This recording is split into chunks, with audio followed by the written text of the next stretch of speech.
Nagkahiusa ang mga personal sa Ancillary Services Unit, kauban ng CDRRMO, CTTMO, Cenro ug CEO sa pagpahigayon og cleaning and flushing operations sa Bangkerohan Public Market kagahapon sa buntag, Enero 8, 2025. Ang operasyon nagtumong sa pagsiguro nga ang lugar magpabiling hanay og limpyo ug aron mas siguro nga dili moabot sa drainage ang mga basura.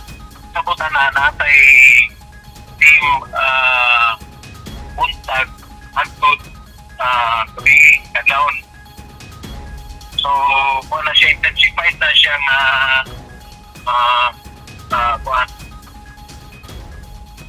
declogging operation sa ato mga drainage system.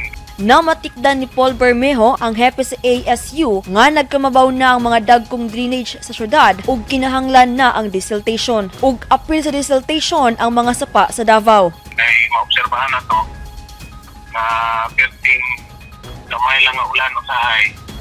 Dili sa poblasyon kamay lang, pero dito sa bukid ay perting ulanan na mag-overflow na ang mga kanal nato.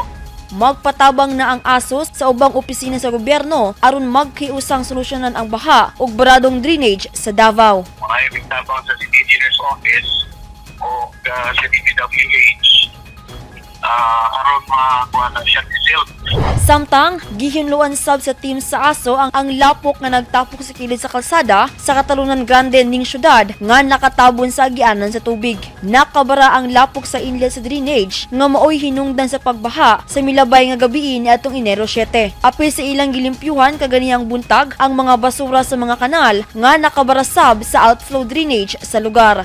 Shiny Bulyeser, Newsline Philippines, stay safe.